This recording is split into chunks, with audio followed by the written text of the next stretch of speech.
Hare Krishna, Krishna Krishna, Hare Hare, Kunja Bihari,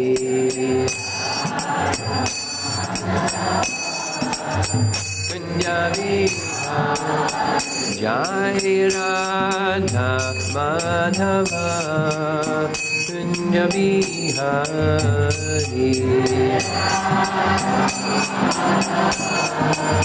Kunja Bihari, Gopi Jana Vallabha, Giridhari,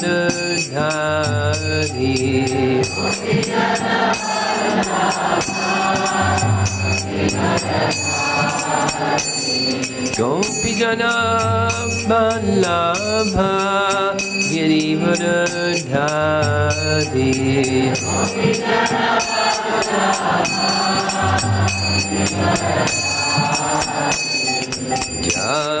Jasodanandana Braja Janaranjana,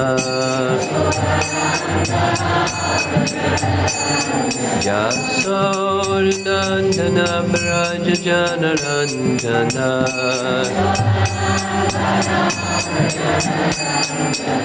Jamuna Tira Vanachari, Jamuna Tira Vanachari,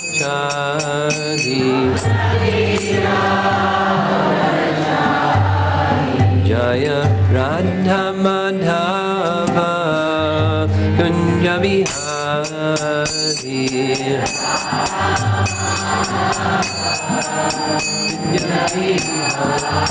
Jaya Radha Madhava Kunja Bihari,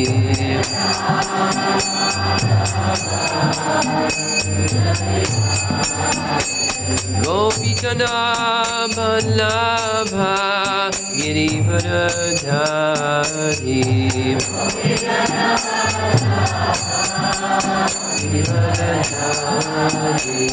Gopi Jana Vallabha Giridhari,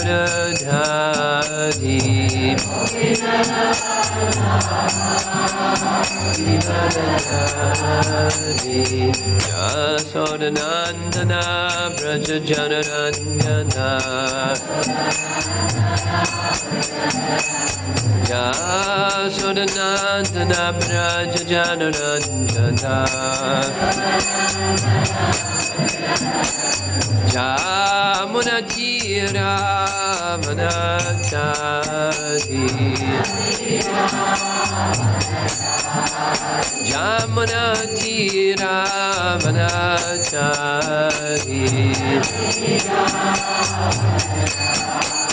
Jaya Radha Madhava Kunja Bihari,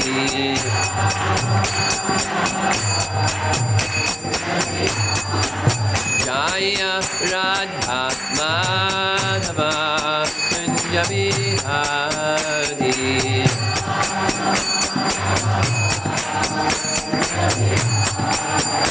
Hare Krishna, Hare Krishna, Krishna Krishna, Hare Hare, Hare Rama, Hare Rama, Rama Rama, Hare Hare, Hare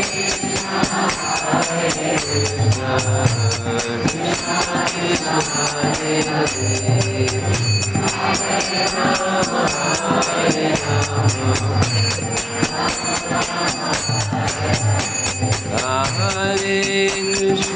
Hare Krishna, Krishna Krishna, Hare Hare, Hare Rama, Hare Rama, Rama Rama, Hare Hare,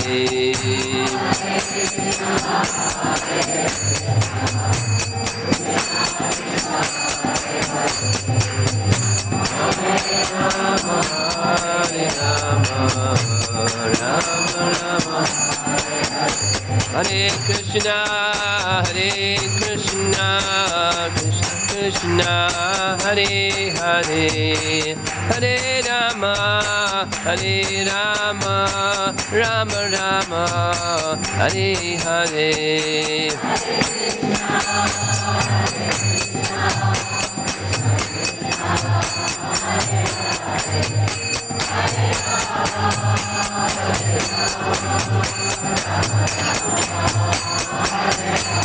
Hare Krishna, Hare Krishna, Krishna Krishna, Hare Hare, Hare Rama, Hare Rama, Rama Rama, Hare Hare.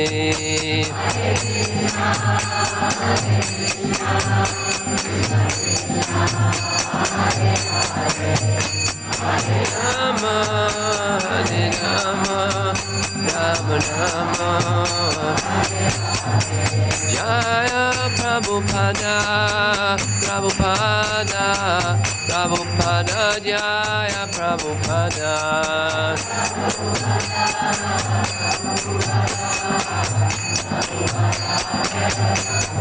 Prabhupada, Prabhupada, Prabhupada, Jaya Jaya Prabhupada.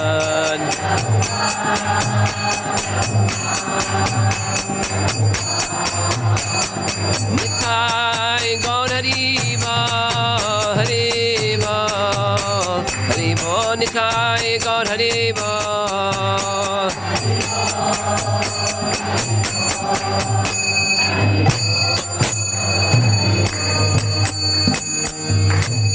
Srila Prabhupada ki, Samveda Bhakta Vrinda ki, Nitai Gaur Premanand. Hare Krishna,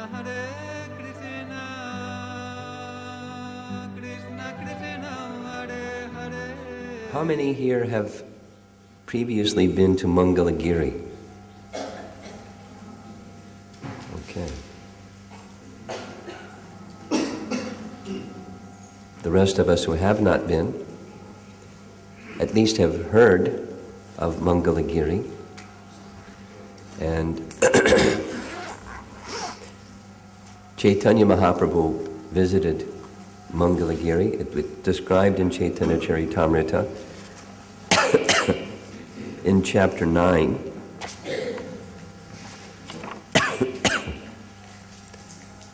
Of Madhya Lila. I'll read those verses.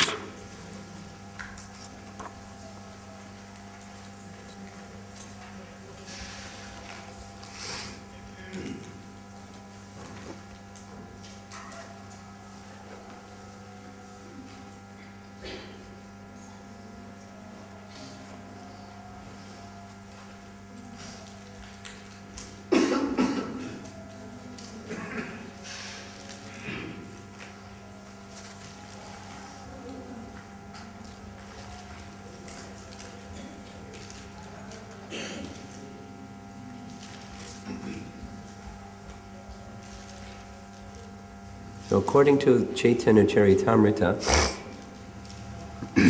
prior to going to Mangalgiri, Chaitanya Mahaprabhu went to Tirupati. We're doing it the other way around, which is fine. After visiting Tirupati, everywhere Sri Chaitanya Mahaprabhu went, his influence astonished everyone. That's a summary of, that's the other grains of rice in the pot. The grain that was described in detail was, as he traveled on the road, his ecstatic mood of love of Godhead and his resounding chanting of the holy name attracted everyone. And as persons became attracted, Lord Chaitanya induced them to chant. And when they chanted, Lord Chaitanya would embrace them. And when he embraced them, he transferred his ecstatic mood of love of God directly to them, and they became ecstatic. And told them, go to your village and induce others to also chant. And this way, spreading love of God throughout the land. So he left Tirupati, heading towards Mangalgiri. He next arrived at the temple of Nrisimha. The Lord is so merciful. Purport. This Nrisimha, or Panaka Nrisimha, is located in the district of Krishna, in the hills known as Mangalagiri, about 7 miles from a city known as Vijaywada. One must climb 600 steps. Are you ready?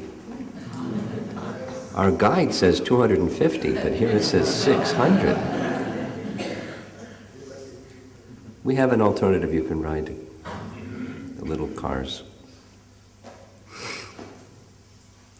To reach the temple, it is said that when the Lord is offered food with syrup, we'll hear some more, he does not take more than half.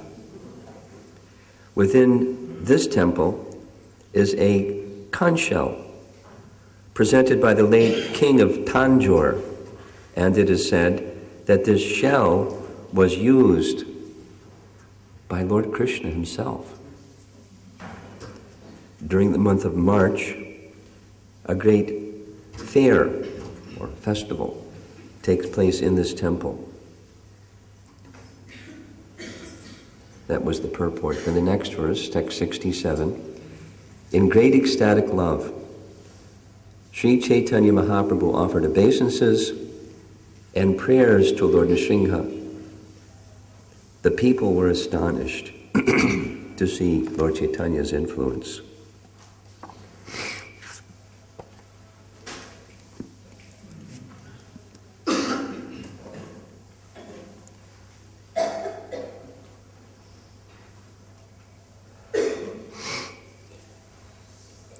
The hill upon which the deity is situated is Mangalgiri. There's a very interesting history of the hill, and then following the hill, the manifestation of the deity.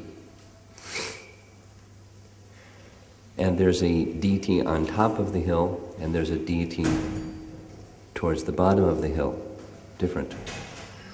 And we'll try to say something on that history. Start at the bottom of the hill. There's a deity of Lord Nrisimhadev called Eka Shila,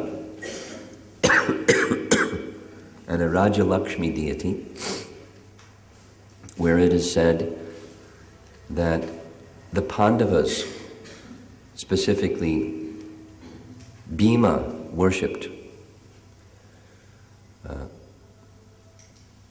The elder of the Pandavas, Yudhisthira, received an indication from the Supreme Lord that he wanted to be worshipped by them. Specifically, he wanted to be worshipped by Bhima.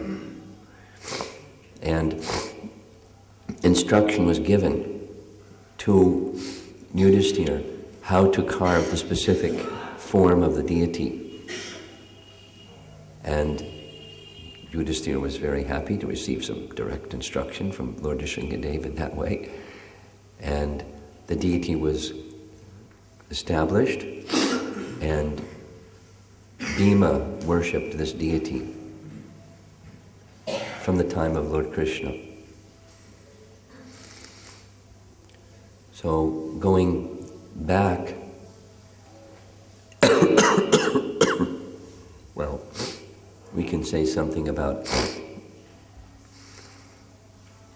one of the topics that we've been discussing is difficulties in devotional service. Sometimes it's not simply a matter of like overcoming obstacles or removing difficulties. That's the mandate, that's what Krishna wants, is that you just like work your way through some difficulty. Sometimes difficulties are portents of some great fortune. Like the Pandavas were in exile. What misfortune. They're perfectly virtuous. And cheated and maligned and exiled. Yet many wonderful things happened, including things that they did for others, some service to others on behalf of the Supreme Lord. That's great fortune. To be able to render some service to the Supreme Lord, that's great fortune. Although it may not have been what they had in mind of the service they wanted to render, the Lord has some idea for some service for them to render, so they rendered that service in that most unfortunate of circumstances. But also good fortune came to them. Worshipped Lord Nrisimhadev in a very special place.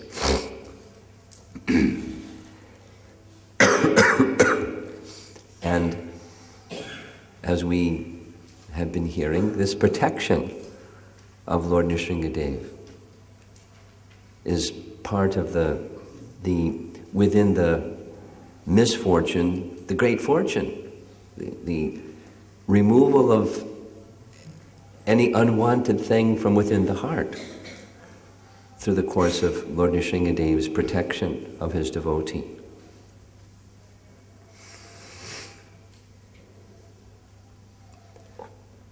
Important lesson of life. Misfortune is not, the end of the earth. There's this saying, within every cloud, there's a silver lining. You've heard that phrase before? Within every cloud, there's a silver lining. I don't know where that comes from. But it's the same, it conveys the same idea. Misfortune may be the portent or the prior notice of some good fortune. So be patient. Stay steadfast. Check in with ground reality like, who am I?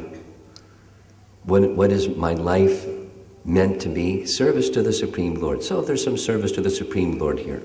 Let me see where that service to the Supreme Lord is here.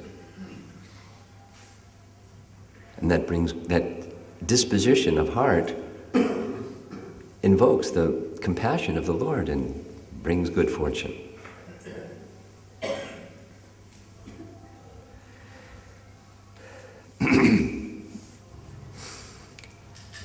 There's a description that I've been provided that,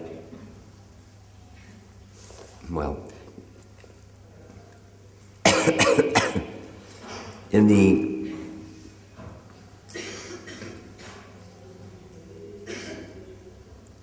Brahma-Vaivarta Purana, it gives a specific description of the deity on top, Panaka Swami, which is a discussion between Lord Shiva and Parvati, where Parvati is asking Lord Shiva to describe the glories of this place where we're going today, Mangalgiri. So specifically he describes the history of the establishing of the deity. There's another description that presents the manifestation of the hill itself. So I'm not sure if that is also from Brahma-Vaivarta Purana, but the description is that Vishvaksena is speaking to Prahlad Maharaj, giving a history of the hill, Mangalagiri itself. So the history is described in this way. There was a king in this area of Andhra Pradesh whose name was Yatra. Yatra had a son, and his son was to become the king because he was the firstborn son, but it doesn't give the detail. The son was bodily very ugly, like atrociously ugly, and he was very ashamed of that fact. The son's name was Rishva Shrungi. Rishva Shrungi prayed to the Supreme Lord, what am I to do in this circumstance of life? If those lights go out, the buzz will stop. there some way to turn those lights out again? Because as soon as the lights came on, the buzz was buzzing.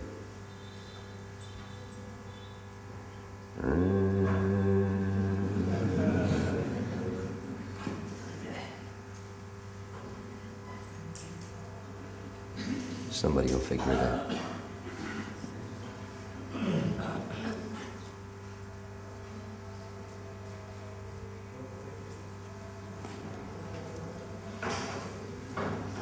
So he came, the indication from his prayer, the Lord indicated, come to this place.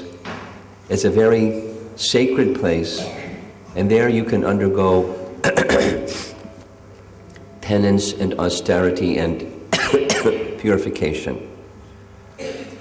He came to the place where we're going today. There was apparently no mountain there at the time. The Lord indicated after some time that you will have some opportunity to serve the Supreme Personality of Godhead directly by being the resting place of his deity form.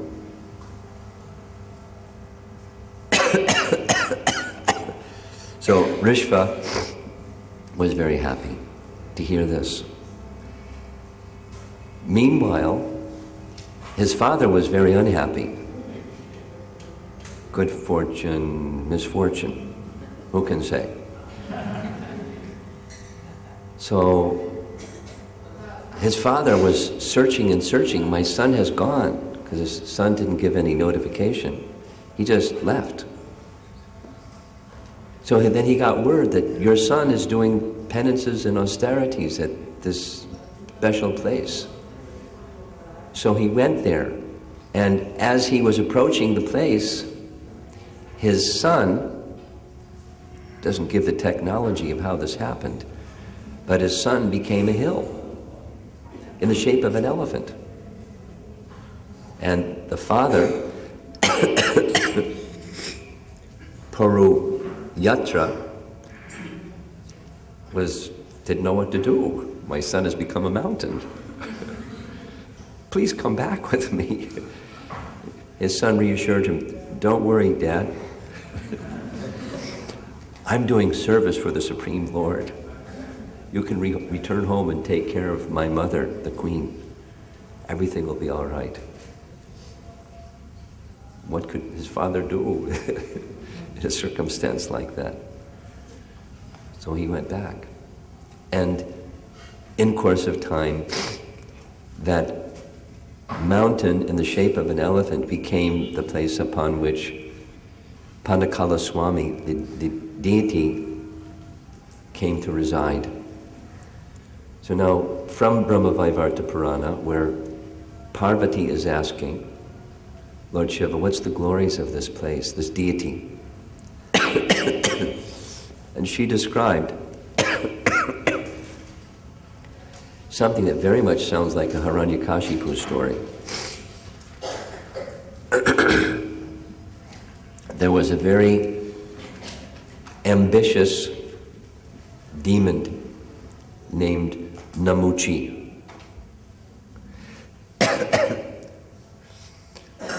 Don't know exactly what that name means, but we certainly know what Muchi means. Namuci. Maybe it's like very Muchi.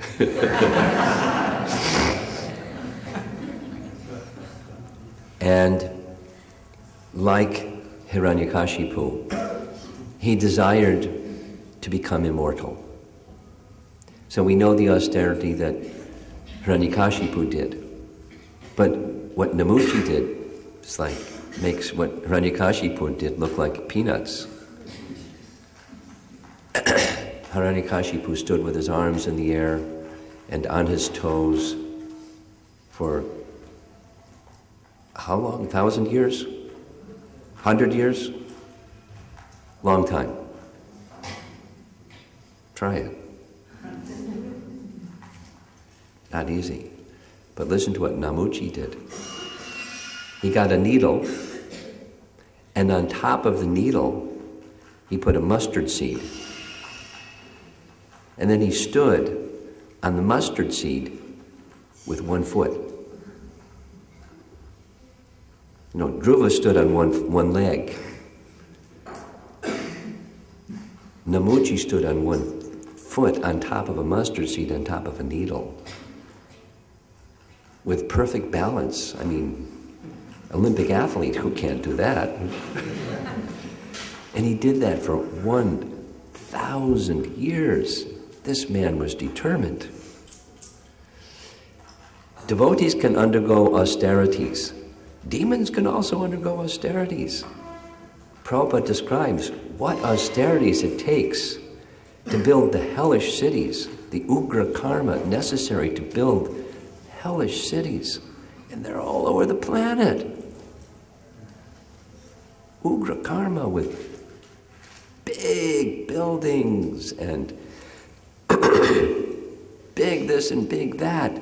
To do it, it takes such intense labor, such austerity. I remember in New York, I forget what the year was. I think it was the same year as the centennial of Srila Prabhupada. So that was 1996. It was some anniversary of the building of the Brooklyn Bridge the same year. So they had all this history of the Brooklyn Bridge. Hundreds and hundreds of people lost their lives building that silly bridge. Sacrifice and austerities to the max just to build a bridge.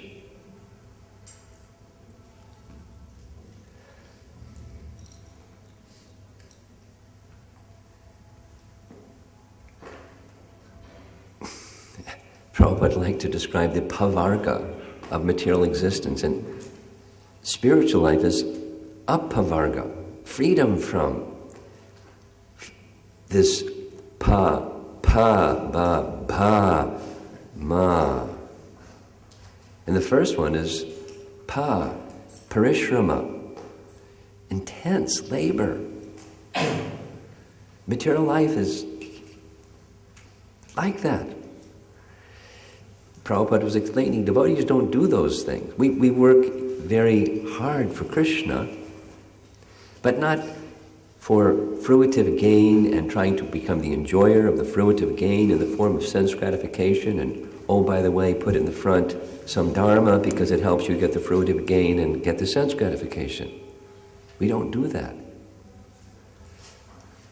And then Prabhupada said, but we may build gorgeous temples for Krishna, but it's not for the purpose of sense enjoyment, nor should it be for the purpose of the sense of accomplishment and pride. Pride destroys things. All good things it destroys. But this Namuci, he was at the other end of the scale. Intense austerity in order to achieve unrestricted, unviolable sense gratification. That was his program. So he was ready to pay the price to get his sense gratification, unrestricted. So he was paying the price. He was becoming so powerful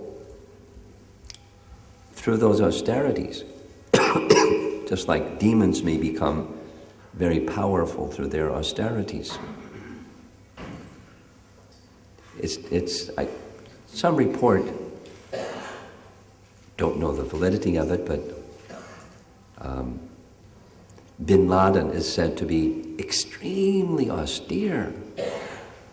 Great austerities towards what end? Destroy. He's, a little Namuci. A tiny Hiranyakashipu. And the world is made of such people who then, their mission of life is mode of ignorance. Bring destruction. That's the mode of ignorance. In the name of religion. This is our religion. Bring destruction. It's perverted. So the demigods were becoming disturbed by this demon. It's very powerful. Brahma, please do something. So Brahma came. Namuci was very happy. Brahma offered his benediction. What would you like? He didn't right away ask for immortality like Hiranyakashipu did, but he started doing the same thing, very calculatingly do his little inventory list of ways that he would not be killed. So he did some of the same ones of Hiranyakashipu, I not be killed by any man or animal or demigod. But one of the benedictions he wanted, very clever, I shall not be killed by anything wet or dry.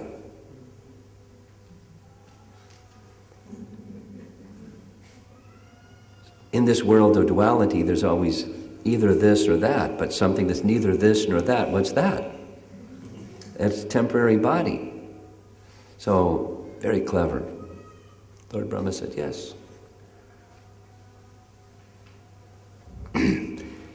Namuci, receiving that benediction from Lord Brahma, then went on a rampage. He felt invincible.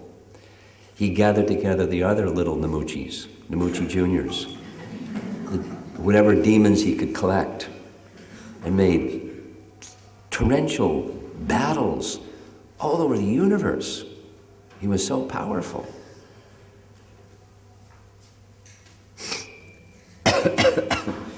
So much so, you know what happens next. Indra's worried about his position. Indra went to Lord Brahma. You gave this benediction to Namuci, and now he's terrorizing the whole universe, and he's unstoppable because you gave him this benediction. There's nothing we can do. Brahma said, it's a big problem. Let's go to the shore of the Milk Ocean and offer our prayers to Lord Vishnu, and maybe he can provide some solution.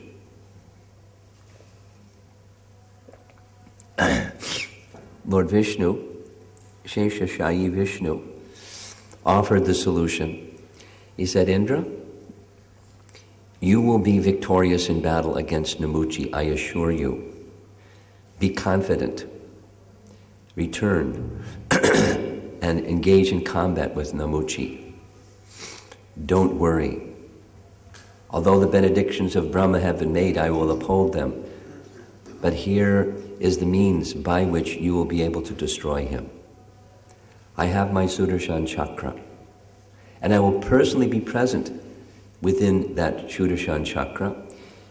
You dip the Sudarshan chakra into the ocean where there is foam, because foam is, you can say that it's wet, but it's not like the water. You can say that it's dry because it's not like the water, but it's neither wet nor dry.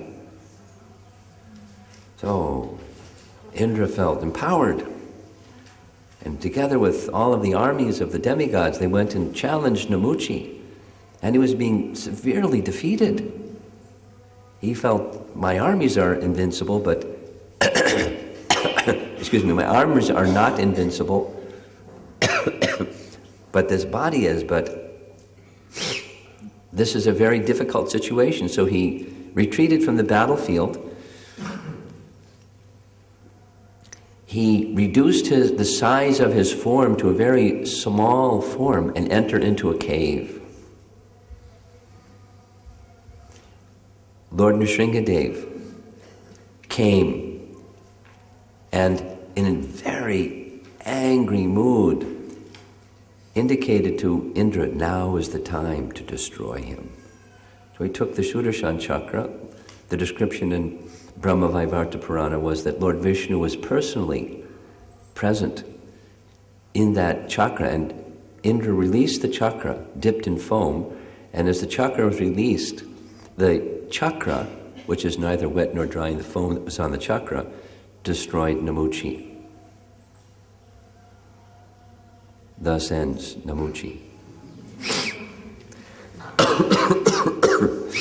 But Lord Nrisimha was still very angry. So in this angry mood, he told the demigods, that which will reduce the heat of my body in this anger is you feed me nectar. And by feeding me nectar, I will save half of it for you.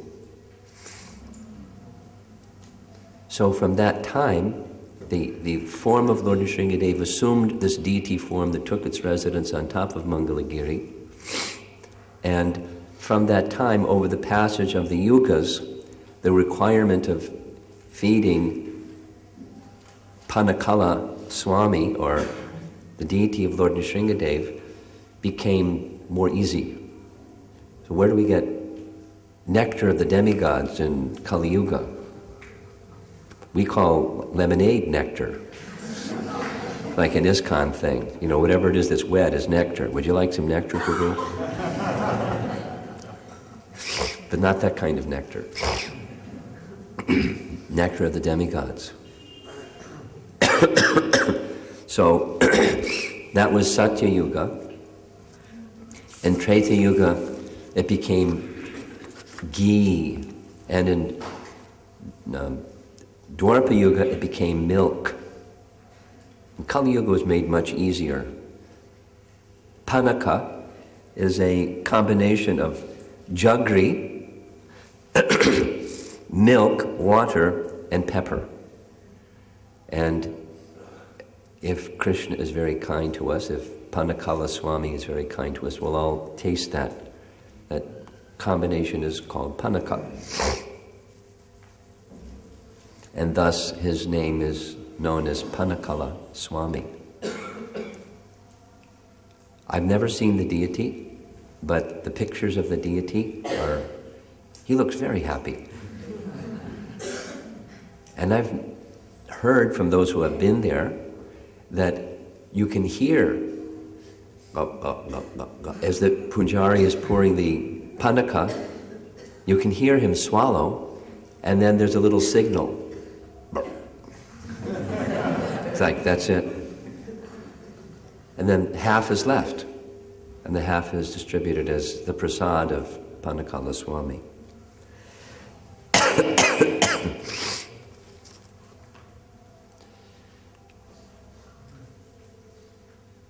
In Laghu Bhagavatamrita by Rupa Goswami, one of the points that's mentioned there is that there are three forms of the Lord that are particularly merciful. All forms of the Lord are merciful. The form of Krishna, Ram, and Nrisimha, specifically in terms of their very confidential, loving dealings with their devotees. So, when we go to Mangalagiri, we can, I recommend that you appreciate that feature of Panaka. He wants to give his mercy to others. Jagannath is also very merciful, but this in his deity form, freely distributing his mercy to others in so many different ways. And how the current pandas are restricting that mercy is another thing. Srila Prabhupada said on more than one occasion, because of the restriction of the mercy of Lord Jagannath in this way, one day Jagannath may leave the temple and be worshipped elsewhere. But Lord Nrisimha is very, very merciful. And the greatest form for a devotee, the greatest form of expectation of the Lord's mercy, certainly is to get the prasadam of the Lord. But we'll speak very briefly again about the merciful nature of Lord Nrisimha to protect, not only physically protect, spiritually protect his devotees.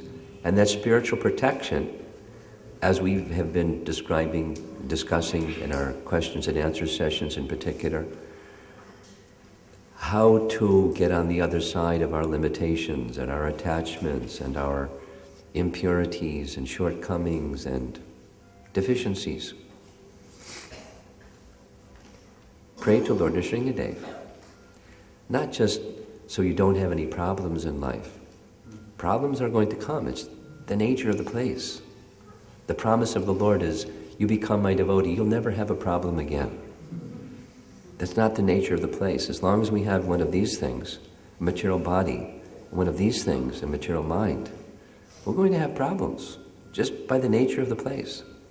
Dukkhalayam ashashvatam. So it's not that kind of protection that we should be praying to Lord Nrisimha from.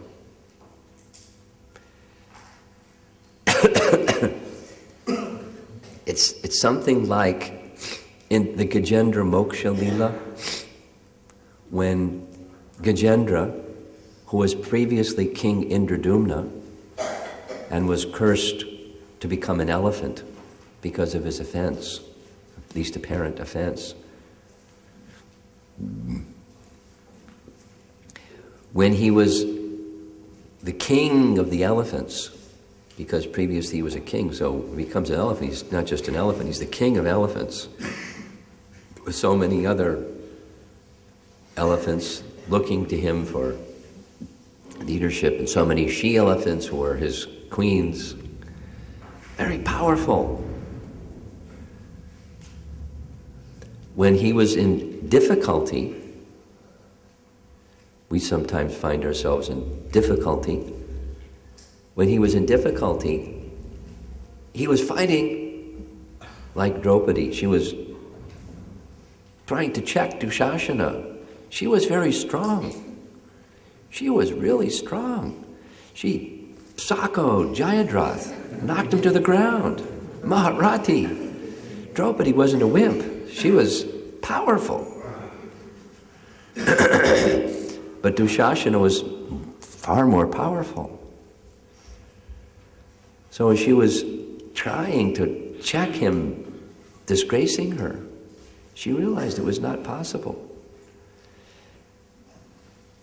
With both arms raised, hey Krishna, hey Govinda. So same, Gajendra, having here's the adversity, is a great opportunity, orchestrated by the Supreme Lord in a very wonderful way. So to this day, we're remembering King Indradumna, who otherwise would just be somebody else in the history that we would never know. He had this adversity. Life-threatening adversity. And so, because of his previous life as a devotee, the Lord gave him remembrance. We were speaking yesterday about the qualification of Ramananda Roy or Jiva Goswami to be so eloquent, such a wonderful instrument of Lord Chaitanya and his mercy. What makes one eligible? I expressed humility. Just humility means a spiritual conception. Before Krishna, who are you? Tiny fragmental spiritual spark, meant simply for service to Krishna. Take shelter of that position in full dependence upon the Supreme Lord to be his instrument in whatever way he wishes one to be his instrument. And then inspiration, like anything, can come from within the heart. No restriction. And we're eligible candidates. We can take that position also. It's a equal opportunity Hare Krishna movement. Anyone is eligible. Doesn't matter. Birth, education, economic position, this or that or the other thing, piety, impiety, doesn't matter. It's the mercy of the personality of Godhead. So Gajendra was left with no other shelter. Seems like great misfortune, but great fortune, because then from within his heart came the remembrance of these stotras, and he began reciting the stotras spontaneously. Well, with a little help of the crocodile. Spontaneously. And reciting those stotras, as he was reciting the stotras, they were like we might have set prayers that we recite. And Prabhupada recommends, it's good. Just like these Govinda prayers that are playing. reciting regularly the Govinda prayers or other prayers, led him to the point where he realized spontaneously within the reciting of those prayers, with full dependence upon the mercy of the Supreme Personality of Godhead, that he didn't need to ask the Lord, please get this alligator off my leg. He realized, on the other side of this tribulation, your mercy, you will give me protection from this thing. So we may start with this thing, the trouble. But if we go more deeply with a mood of dependence, in humility, dependence upon the Supreme Personality of Godhead, he got on the other side of that request and said, I know that in the end, you're going to take care of this difficulty. Therefore, let me offer the more complete or better prayer to you. When this tribulation is over, please keep me engaged in your service eternally, in a humble mood of service unto your Lordship. In that mood, petitioning the Supreme Lord, the Supreme Personality of Godhead came.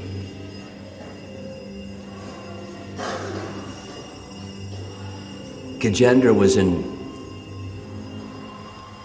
spiritual bliss. What's an elephant to do when the Lord comes? Besides, he's got this alligator on his leg. So with the trunk, he picked a lotus flower and offered it to the Supreme Lord. What do we have to offer? We don't even have a trunk.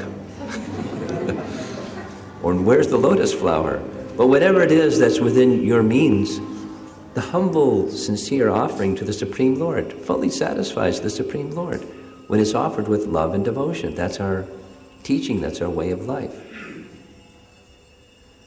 So, similarly, in that mood, when we approach Lord Nrisimhadev, two forms of Lord Nrisimhadev we'll be seeing today. As much as you can access that mood within your own heart, offer those prayers to the Supreme Lord. May He protect us in our devotional service. And the only thing that's going to take one away from devotional service or limit one from progressing in devotional service is those very things that we've been speaking about, our attachments, our impurities, our bad qualities, anarthas within the heart, pleading to the Supreme Lord, please take these things. In this way, offer your superlative best protection to your trying to be humble devotee.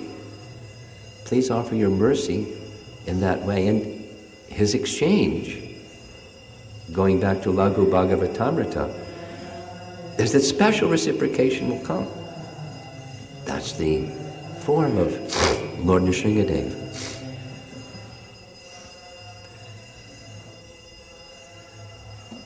So I think we'll end. Hare Krishna, Krishna Krishna, Hare Hare.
Krishna Krishna Hare Hare Namo Vishnupadaya Krishna Prasthaya Bhutale Srimate Bhaktivedanta Swamin Iti Namane Namaste Sarasate Deve Gauravani Pracharine Nirvishesha Shunyavadi Pastyathyade Satarine Jaya Shri Krishna Chaitanya Prabhu Nityananda Shri Advaita Gadadhar Shivasadi Gaura Bhakta Vrinda Hare Krishna Krishna Krishna Hare Hare Hare Rama Rama Rama Hare Hare.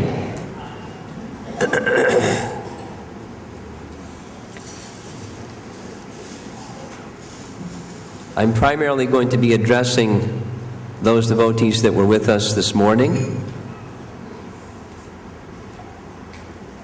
That is, I'm not going to repeat so many things. We heard this morning the glories of Mangalagiri and Panaka Swami. So now we're here at Mangalagiri, up so many steps or up the long winding driveway to take darshan of this self-manifesting deity. Maybe some of you saw when we were at Kurmakshetra, there was a large chart of what Sri Vaishnavas consider to be the 108 self-manifesting deities. So that's where this deity came from. He just manifested himself.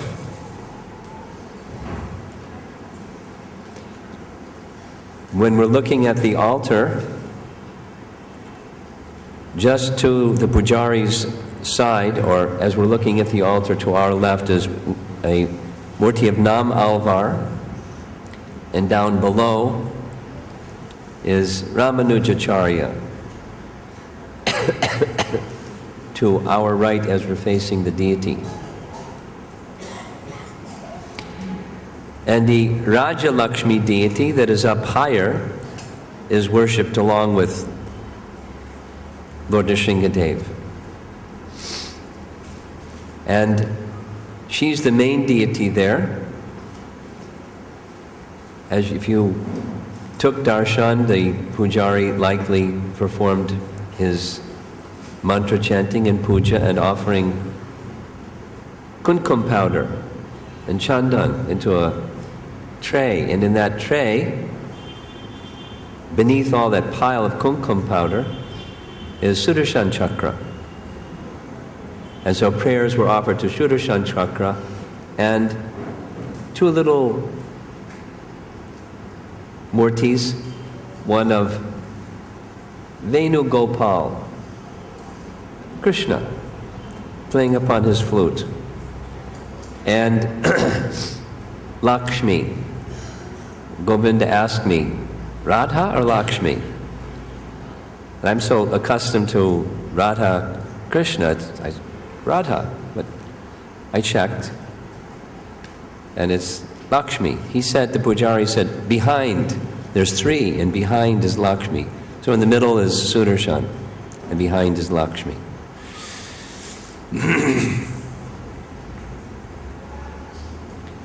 And Nrisimha Shila in the front, along with the worship of Lakshmi. Lakshmi Nrisimha. We didn't go yet because we came at a time when the deity was closed. But as our program concludes, we'll go to the temple where the Pandavas, or specifically Yudhishthira Maharaj, established a deity of Lord Nrisimha, where Bhima worshipped. We'll see that deity also. Very famous deity.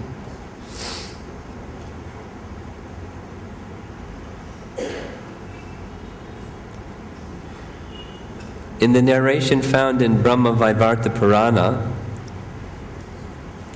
there's different, just as there are different substances that are offered during the 4 different yugas, amrita, ghee, cow's milk, and jaggery.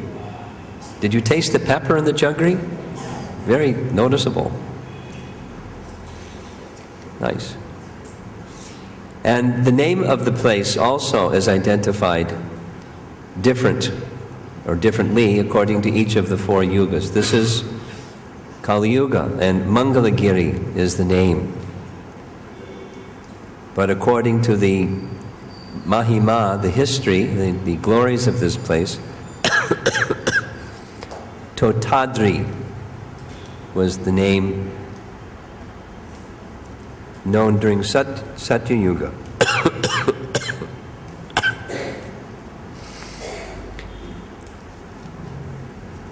The pastime connected with Satya Yuga is Yamaraj gathered up all the sinful persons in Satya Yuga. It's Satya Yuga, there's still persons doing sinful activity. He gathered them up and brought them here to Totadri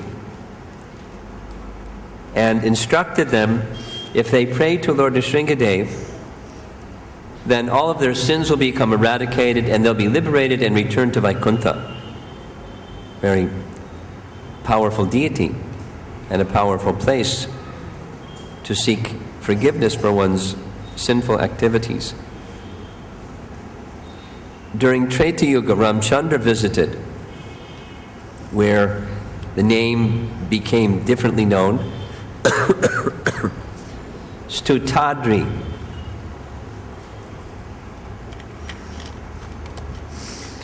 When Ramchandra's pastimes were completed, as we read in Srimad Bhagavatam, he returned to the spiritual realm of Ayodhya with all of his associates.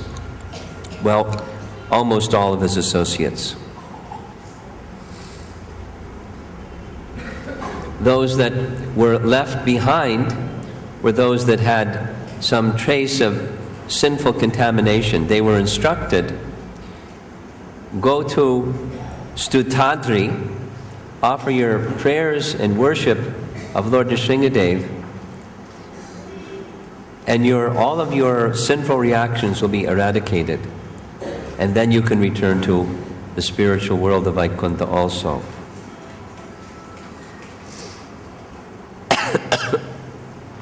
In Dwarapa Yuga, the hill is known as Muktadri.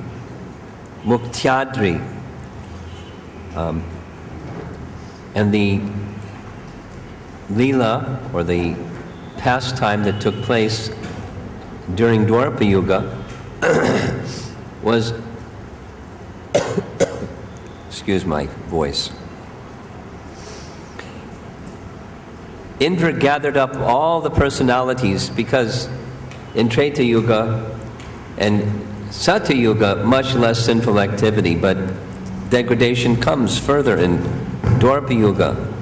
So all those persons that because of their fruitive activity would be bound to the wheel of samsara,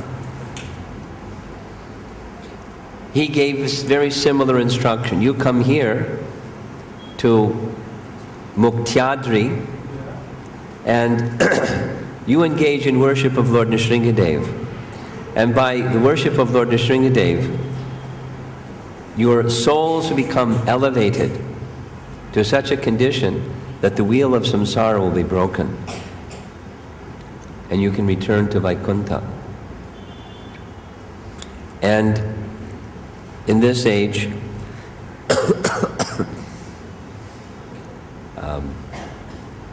Mangalagiri is the name by which this hill and this place is known. And Panaka Swami is specifically, he's known that way because of the offering that's made during this present age. Did you listen carefully? The Pujari said, listen carefully, as he said it in Telugu and someone translated. So I got down and listened. He allowed me to get very close. And then distinctly I heard a little belch. Polite. But well, that was it. That's the sign says, okay, enough. Did you hear? No. Go back up again and see if you can hear.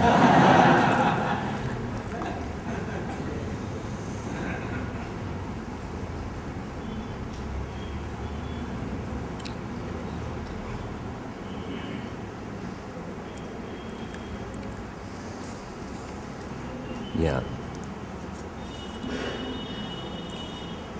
I mentioned this morning that in Lagu Bhagavatamrita, Rupa Goswami states that there are 3 forms of the Lord, Leela avatars, who are most prominent. Krishna, Rama, and Nrisimha. And their prominence, Rupa Goswami writes, is in terms of their reciprocation or their loving dealing with his devotees. Not only Ram, Krishna, and Nrisimha annihilated the demoniac elements that were harassing the devotees, but they reciprocated in very wonderful, confidential ways with the devotees. This Leela of accepting the offerings, taking half and leaving half, is one of those indications.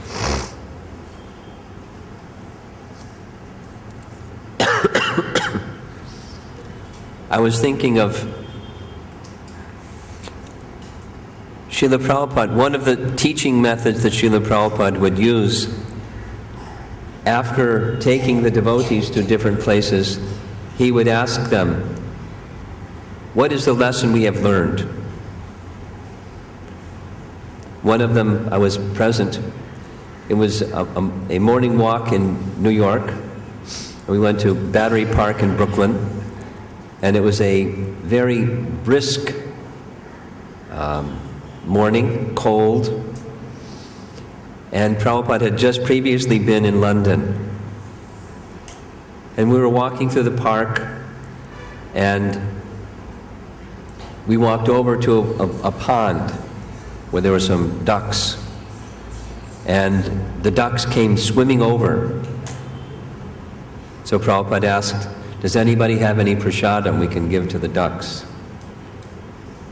So somebody had something, and Prabhupada tossed some prasadam before the ducks. And he did that for a little while, then he turned to us and said, so what is the lesson that we have learned? Always bring prasadam when you go on morning walks with Srila Prabhupada. Because who knows what he may want to do. That wasn't the lesson. He said the lesson is the duck that quacks the loudest gets the bread. And then he explained, one who is eager for the mercy of Krishna gets the mercy of Krishna.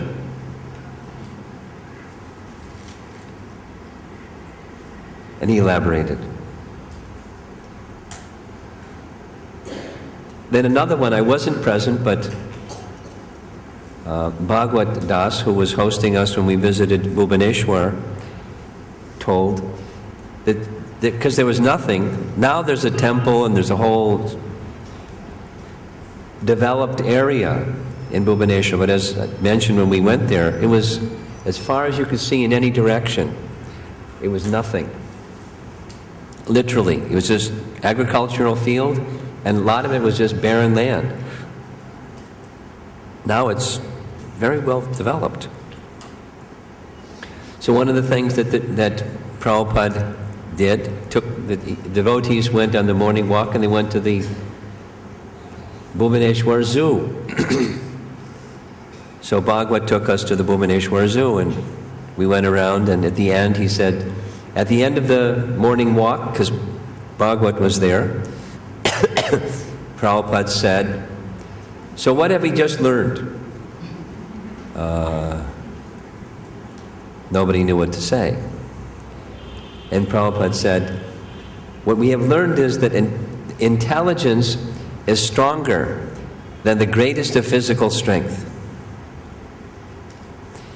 We saw the king of the jungle, a lion, inside a cage. And he's inside a cage, although he's so powerful, because there's something more powerful.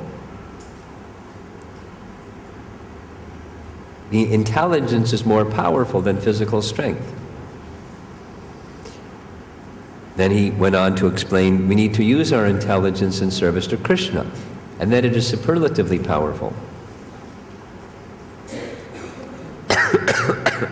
Dadami buddhi yogam tam yenamam upiyanti te. That knowledge that can take us to Krishna is the best of all knowledge, or best of all intelligence. Buddhi yoga.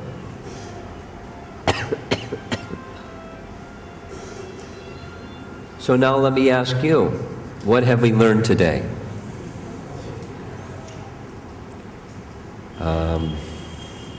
When you come to Mangalgiri, be prepared to climb lots of steps. That's one thing we learned today. What else did we learn today?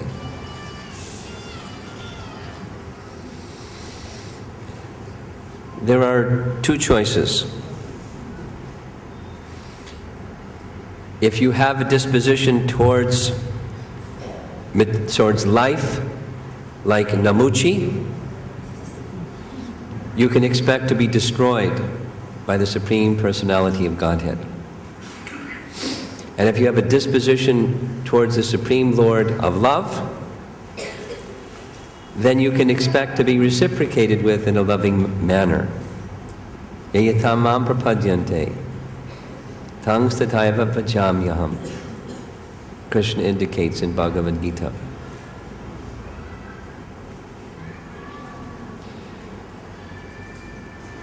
During part of the Yatra, I won't go into detail, but had a short conversation with one devotee who expressed a doubt, and it relates to this topic.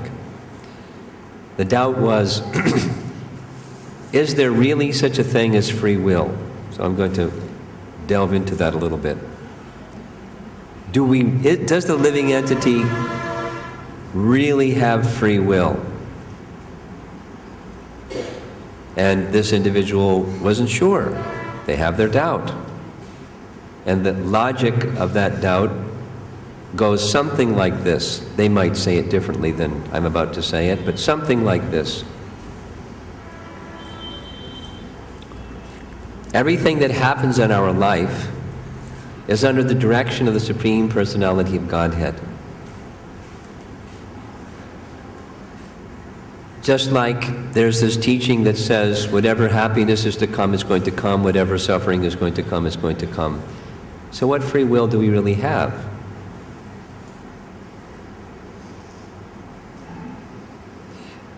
Ultimately, we're under the internal or the external energy of the Supreme Lord, so is there really free will? Because we're controlled, or we're controlled, or we're controlled. So is there really free will?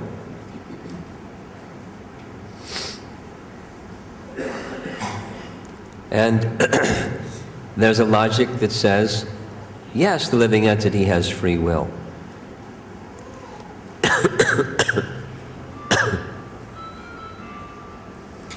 The logic goes like this.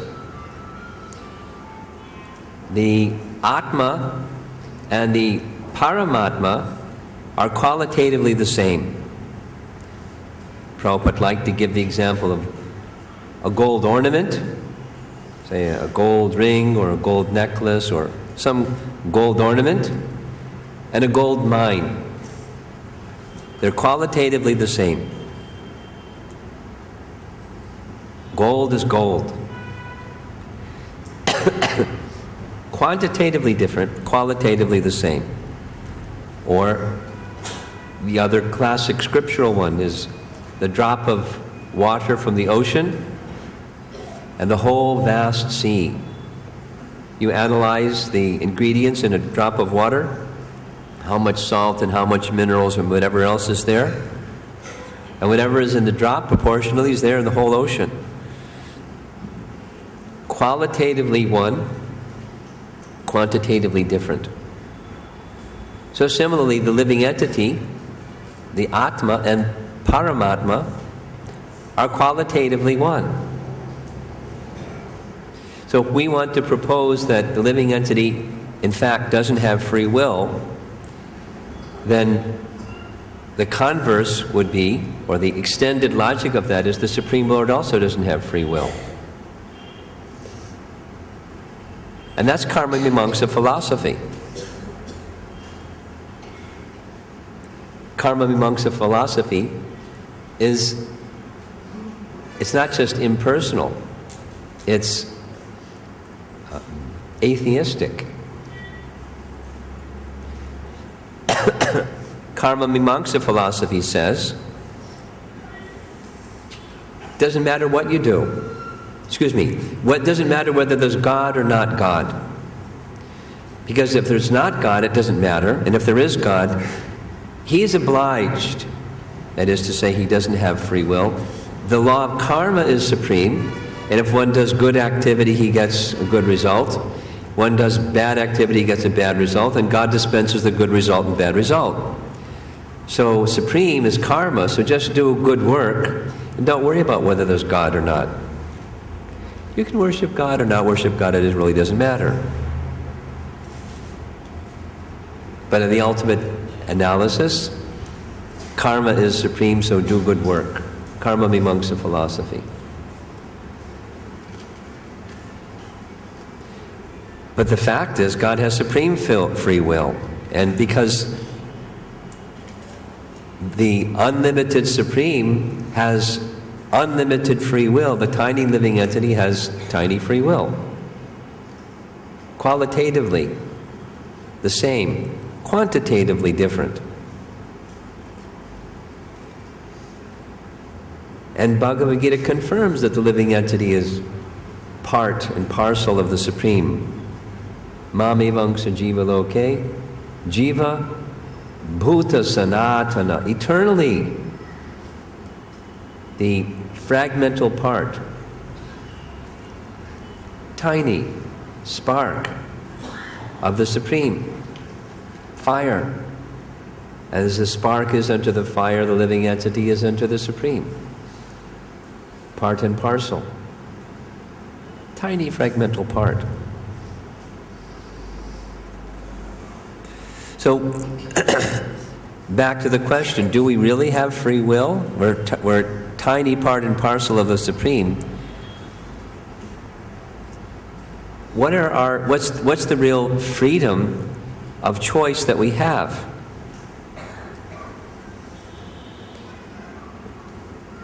I heard Srila Prabhupada describe once about a living entity,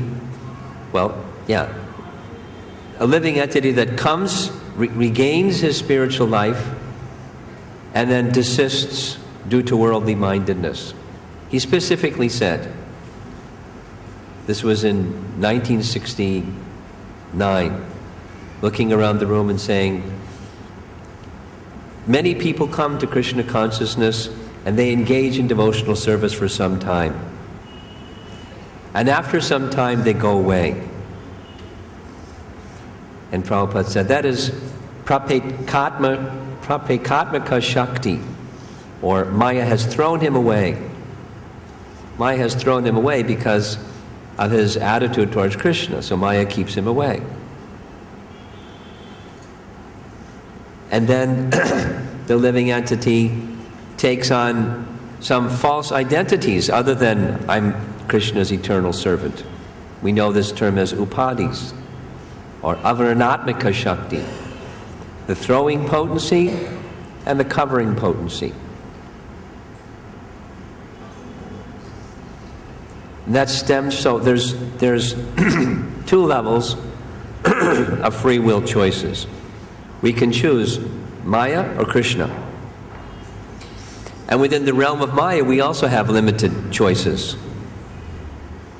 We can choose varieties of Maya. limitedly, not unlimitedly. We can't just choose, oh, I'll be a millionaire, or something, or oh, I'll be beautiful, or I'll be born in the Rockefeller family or the Birla family. We're not unlimited in our free will choices. But we're moment to moment making choices, and based upon those choices, we have a certain amount of freedom or restriction. I think of it like a cow that's on the rope. And we don't do this in America, but in India it's done all the time. The cow is on a rope. And depending upon the length of the rope, the cow can go in a circle, radius, and eat grass as far as the rope allows him to eat, and he can't go beyond that. And if the cowherd makes the rope shorter or makes the rope longer, he has greater or lesser freedom. Some freedom, not unlimited freedom, not just roaming the earth, but with some amount of freedom. According to our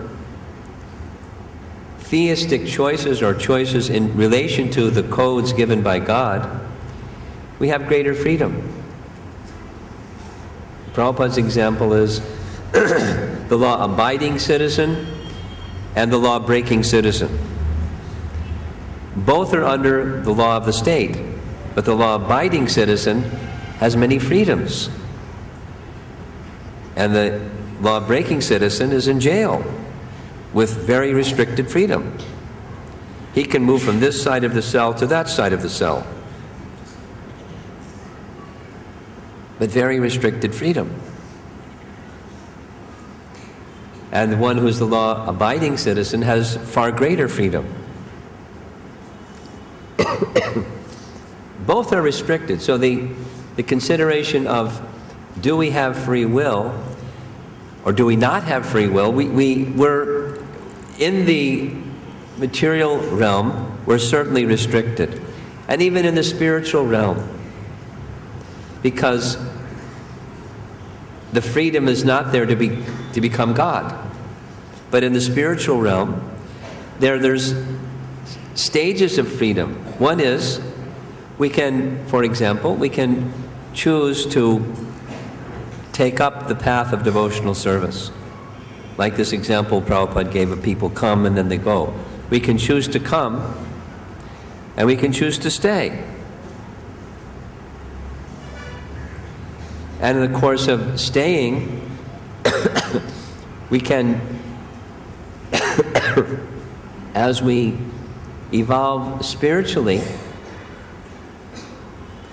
as we gain greater freedom by greater intimacy of relationship with the Supreme Lord, there's varieties of transcendental mellow that awaken. We were hearing this from the talks with Ramananda Roy.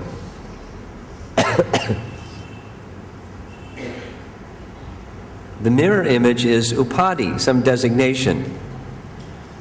I'm a teacher, or I'm a mechanic, or I'm a cook, or whatever designation. I'm a grihasta, or I'm a sannyasi, or I'm a brahmachari. Varna and ashram designations. That's not who we are. The spiritual end is we have a spiritual identity as the eternal servant of Krishna. Moreover, we have a spiritual identity as within a particular rasa. In that particular rasa, it's not like, I think I like that one. Maybe I'll try that one. But rather, there's an innate spiritual identity that every soul uniquely has in their relationship with Krishna. And if we make the free will choice to act in our relationship with Krishna, there's reciprocation. Krishna, in course of time, discloses so many things that prior to our taking up devotional service, we had not the slightest clue. And not just information, but transformation of heart by making that free will choice. In the matter of free will choice, there's another will. That's the supreme will. And the reciprocation of our will is in the hand of the supreme will. And that's love. In a loving dealing, it's two, the lover and the beloved. And the will of the lover and the will of the beloved is the essence of the relationship. And considering the will of the beloved and the will of the lover wishes to see the will of the beloved. So when one acts in devotional service, or the essence of devotional service is choosing to subordinate oneself to love. We don't have to, but willingly we subordinate ourselves to love. We become controlled by love. We can become controlled by law, or we can become controlled by love. So if the idea, back to the question, is there free will? We're controlled or we're controlled. Sounds like we don't have free will because we're controlled. Because we're not master, we're the servant. Constitutionally, we're controlled. But the nature of that relationship between the servant and the master, or the part and parcel living entity and the supreme, is very much within that limitation of rope. There's very much opportunity for exercise of free will. Even in the worldly platform, that we're here instead of somewhere else. Some of you may live in Vijaywada, and some of us live in the other side of the planet. And we're here by a choice of will. And similarly, as we approach our relationship with the Supreme Personality of Godhead once we're here, the whole of devotional service is to voluntarily, that means the free will volition, voluntarily place us subject to love.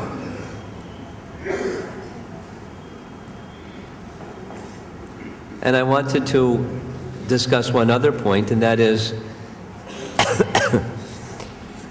the difference between the love that's there with on reverence and the love that's there with sweetness.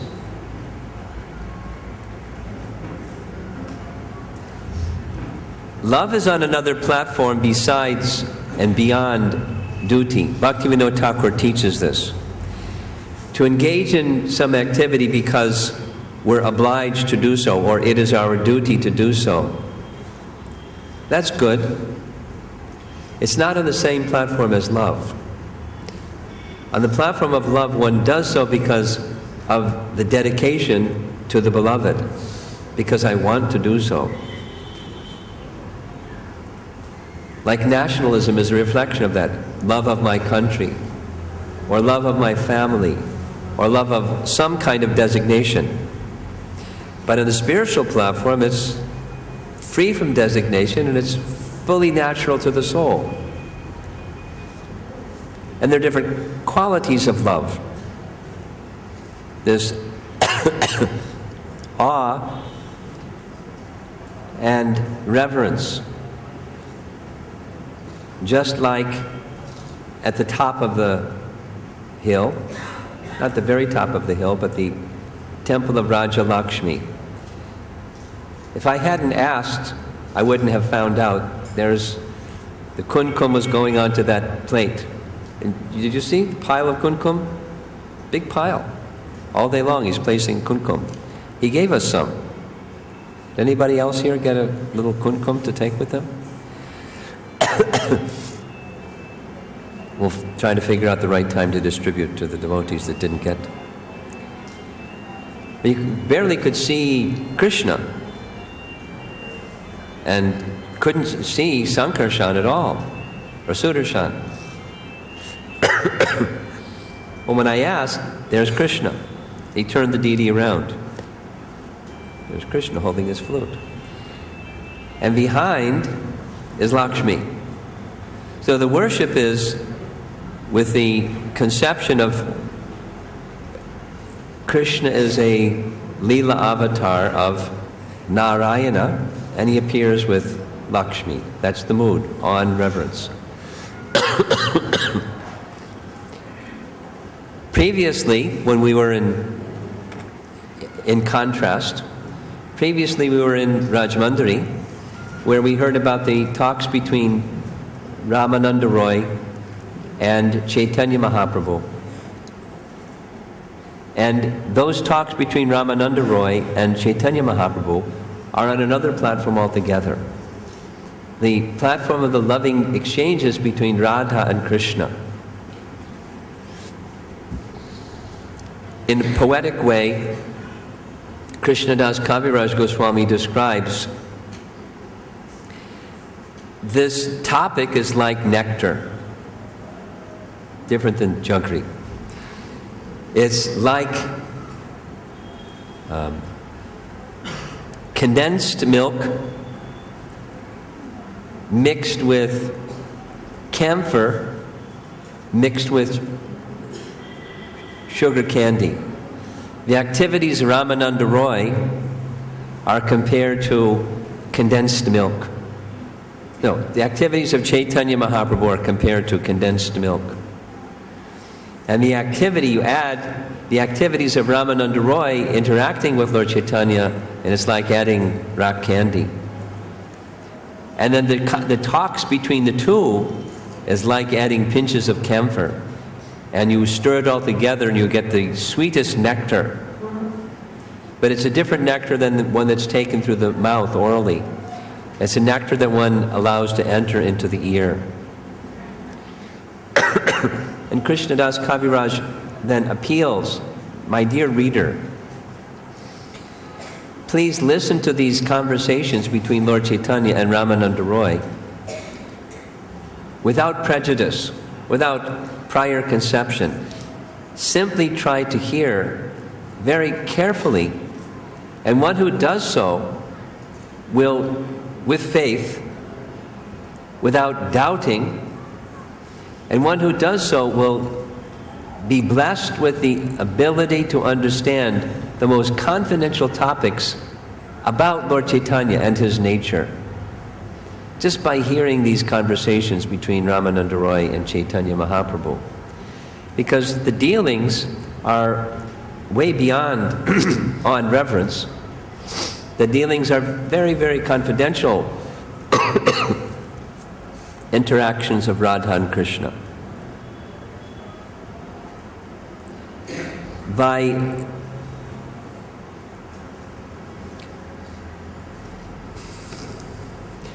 Krishna is captivated by the love of Srimati Radharani.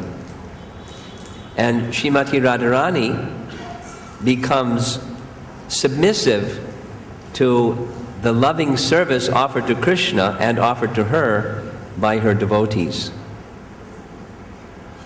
This is very, very different than on reverence. The very nature of the Supreme Personality of Godhead, the Supreme Independent Lord, becoming controlled by Radharani, and Radharani being submissive to the love of those who are serving Srimati Radharani. This is something that's not in the realm of Vaikuntha. The principle of love pervades both.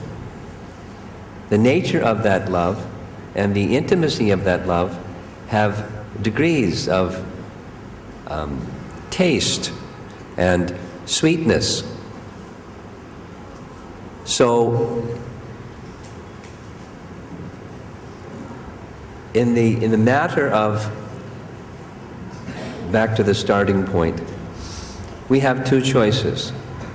The lesson is, we can be controlled by Krishna's love, or we can be controlled by Krishna's, or be stopped, be terminated by, as Namuci was terminated, or those whose hopes, mogasha moga karma no moga jnana vacheta saha rakshasim asarim chaiva, were defeated or destroyed by the Supreme Personality of Godhead. So now, if that's the case, do we really have free will? We have free will. It's not unlimited like the Supreme Personality of Godhead. It's limited. But we can choose between the material, or Maya, and the spiritual reality.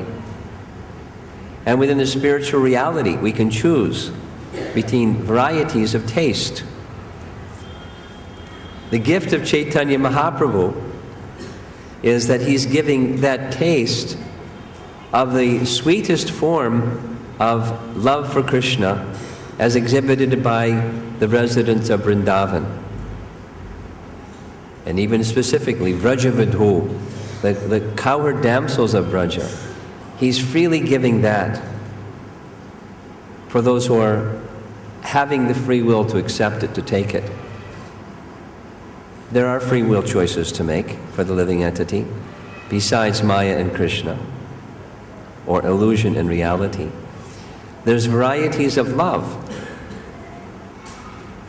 And those who are carefully listening, just as Krishnadas Kaviraj Goswami says, those who are very carefully listening to the teachings of Lord Chaitanya, the message of Lord Chaitanya, will very quickly enter into that house of bhakti in Braja, where, along with the chanting of the holy name and hearing the wonderful pastimes of Krishna and his wonderful devotees, we can be drawn into that transcendental realm even within this lifetime by developing our Krishna consciousness, or reawakening our dormant Krishna consciousness by this very sublime method. So let us be voluntarily or willfully submissive and controlled by the love of Krishna. That's bhakti. And Krishna's loving devotees, those who are very dear to Krishna. Let us become submissive and controlled by their love. That's the position of transcendental happiness and Krishna consciousness.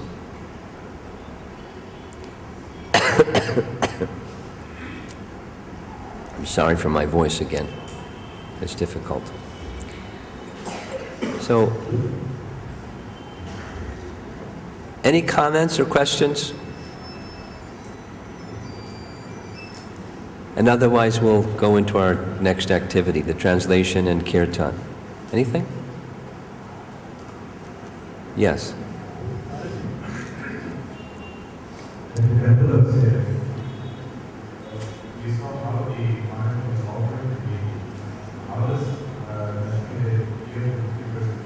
How did Nrisimha do what?